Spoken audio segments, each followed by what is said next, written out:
اور جو منافق ہوتا ہے یہ مفاد پرست ہوتا ہے، جہاں اپنا فائدہ دیکھتا ادھر گھوم جاتا ہے۔ وہ کہاوت سنی ہوئی نا، تھالی کا بیگن کبھی ادھر لڑکتا ہے کبھی ادھر لڑکتا ہے، یہی حال منافقین کا ہوتا ہے۔ اگر مومنوں کے بیچ میں انہیں فائدہ پہنچتا ہے، انہیں یہ لگتا ہے کہ مجھے فائدہ پہنچے گا، تو مومنوں کے بیچ میں رہیں گے، ان کی تعریف کریں گے، ان کے منہ پر ان کے منہ والی کریں گے، لیکن جب دیکھتے ہیں کفار و مشرکین سے مجھے فائدہ پہنچنے والا ہے تو ان کے سامنے ان کے منہ پر ان کی باتیں کرتے ہیں۔ بڑا ہی دردناک عذاب ہے منافقین کے۔ اللہ تبارک و تعالی ہم سب کو منافقت سے محفوظ رکھے، منافقت سے بچائے، کیونکہ جو قرآن کریم ہے الحمدللہ رب العالمین سے شروع ہوتا ہے۔ سب سے پہلی سورہ فاتحہ، اس کے بعد سورہ بقرہ، الف لام میم ذالک الکتاب لا ریب فیہ، یہ وہ مقدس کتاب ہے کہ جس میں کوئی شک و شبہ کی کوئی گنجائش نہیں ہے۔ ھدی للمتقین، متقیوں کے لیے ہدایت ہے۔ الذین یؤمنون بالغیب وَيُقِيمُونَ الصَّلَاةَ وَمِمَّا وَيُقِيمُونَ الصَّلَاةَ، اور وہ لوگ جو ایمان لائے بغیر دیکھے وہ نماز قائم کرتے ہیں، وَمِمَّا رَزَقْنَاهُمْ يُنْفِقُونَ، اور جو کچھ ہم نے ان کو عطا کیا وہ اس میں سے خرچ کرتے ہیں۔ یہ جو ہے مومنوں کے تعلق سے۔ وَالَّذِينَ يُؤْمِنُونَ، اور جو لوگ ایمان لائے بِمَا أُنزِلَ إِلَيْكَ، جو کچھ ہم نے اپنے رسول پر نازل فرمایا، وما انزل من قبلک، اور جو کچھ پہلے نازل ہوا، یعنی جو پہلے صحیفے نازل ہوئے، جو پہلی کتابیں نازل ہوئی، ان پر بھی مومن ایمان لاتا ہے۔ جیسے ہم لوگ ہیں کہ ہمارا ایمان صرف قرآن ہی پر ہے، ہم ایمان اس کتاب پر بھی لاتے ہیں جو عیسیٰ علیہ السلام پر نازل ہوئی تھی، ہم اس کتاب پر بھی ایمان لاتے ہیں جو داؤد علیہ السلام پر نازل ہوئی تھی۔ اسی طرح جو تمام کتابیں جو نازل ہوئی تھی ہم ان تمام کتابوں پر ایمان لاتے ہیں، اور تم ان تمام انبیاء کرام کو حق تسلیم کرتے ہیں جو اللہ کے نبی تھے، اللہ کے پیغمبر تھے، اللہ نے انہیں عزت کے ساتھ دنیا میں بھیجا تھا تاکہ وہ لوگوں کو سیدھے راستے کی طرف لے جائیں۔ اور اسی صورت میں 5 آیتوں کے بعد جو ہے منافقین کا ذکر اللہ تبارک و تعالی نے فرمایا ہے۔ یخادعون اللہ وهو خادعهم، یخادعون اللہ والذین آمنوا، وہ جو ہے اللہ کو اور مومنوں کو دھوکہ دیتے ہیں۔ کون منافق؟ اللہ کو اور مومنوں کو دھوکہ دیتے ہیں۔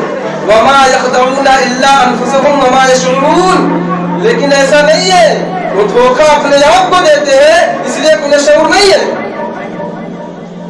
تو منافقت بہت بڑا گناہ ہے، اللہ نہ کرے کبھی ہم اس بلا میں، اس مصیبت میں گرفتار ہو۔ اس لیے جو منافق ہوتا ہے اللہ اسے جہنم کے سب سے نچلے طبقے میں ڈال دے گا۔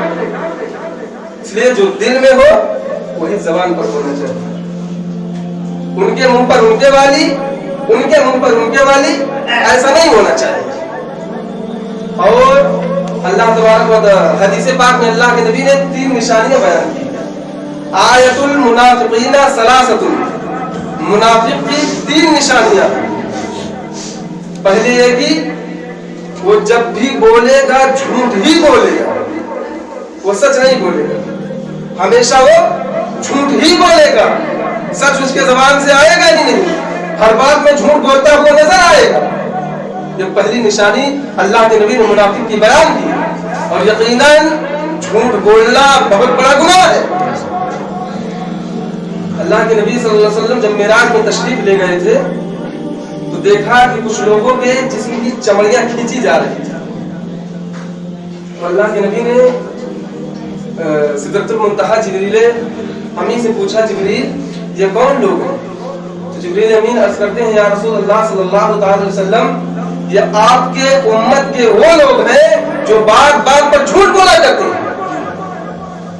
اور دوسری نشانی جو اللہ کے نبی نے بتائی وہ یہ ہے کہ منافق جو ہوتا ہے وہ وعدہ خلافی کرتا ہے، اپنے وعدے پر کبھی قائم نہیں رہتا ہے، وعدہ توڑتا ہوا نظر آتا ہے۔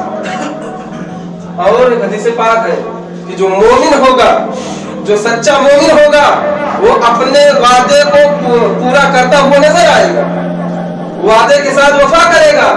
تو لہذا اگر کسی کے ساتھ کوئی وعدہ کرے تو اس کو پورا کرے، اس لیے کہ ہمارے نبی کی زندگی میں ایک شخص جو ہے اللہ کے نبی سے ملا تھا اور اس نے کہا تھا کہ میں جو ہے 3 گھنٹے بعد آؤں گا، یا میں تھوڑی دیر بعد آؤں گا، آپ سے یہیں ملوں گا۔ یہیں ملنا اللہ کے نبی صلی اللہ تعالی علیہ وسلم مسلسل 3 دن تک وہاں رہے، روایت میں تک 3 دن تک آپ اس کا انتظار کرتے رہے، اور وہ جو ہے وہ شخص نہیں تو وہ شخص جو ہے 3 دن کے بعد آیا اللہ کے نبی کے پاس، دیکھا کہ اللہ کے نبی کھڑے ہوئے ہیں۔ تو یہ تو ہمارے نبی کا طریقہ تھا، اگر وعدہ کر لیا ہے کہ یہاں ملوں گا تو وہاں آپ ملتے تھے۔ اور میرا عقیدہ یہ ہے کہ اگر وہ شخص 3 دن کے بعد نہیں 3 سال کے بعد آتا تو اللہ کے نبی سے نہیں ملتے، اس لیے کہ اللہ کے نبی نے ہمیں یہ تعلیم دی ہے کہ اپنے وعدے کو پورا کرو، یا تو وعدہ کرو ہی نہ۔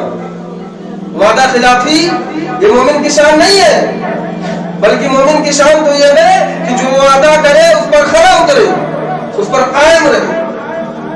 اچھا، وعدے کے تعلق سے ایک چیز یہ بھی آتا ہے ہمارے یہاں، یہ جو لین دین کا معاملہ ہے بڑا خطرناک معاملہ ہوتا ہے، پیسوں کے لین دین کا۔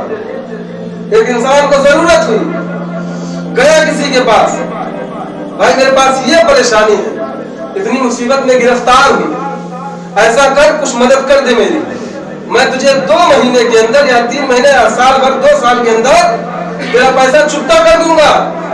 اس نے وعدہ کیا کہ پورا 2 مہینے کے بعد دے دوں گا، لیکن جب اسے پیسہ مل گیا اس نے اپنی ضرورت کو پورا کر لیا، اب 2 سال بیتنے کے بعد بھی سانس نہیں لیتا۔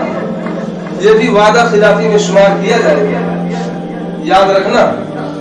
اگر کسی سے پیسہ لے رہے ہیں، ٹائم کی پابندی لگا رہے ہیں کہ اتنے دنوں کے اندر دے دوں گا تو اسے دے دو، اسے کہنا نہ پڑے، آپ کو یاد نہ دلانا پڑے کہ میں نے جو ہے کچھ کیا تھا، کچھ دیا تھا۔ تو اگر کسی سے کچھ لین دین کا معاملہ ہو تو جو ٹائم کا آپ خیال رکھیں کہ اگر آپ نے کہا ہے 2 مہینے 3 مہینے میں دے دیں گے تو اس ٹائم پر آپ کھڑا اترنے کی کوشش کریں۔ اور تیسری نشانی جو اللہ کے نبی نے بیان کی ہے کہ منافق جو ہے وہ امانت میں خیانت کرتا ہے، امانت میں خیانت کرتا ہے۔ اب مومن کی شان یہ ہے کہ وہ امانت میں خیانت نہ کرے۔ مثال کے طور پر امانت میں خیانت کیا ہوتی ہے اس کو سمجھتے چلیے۔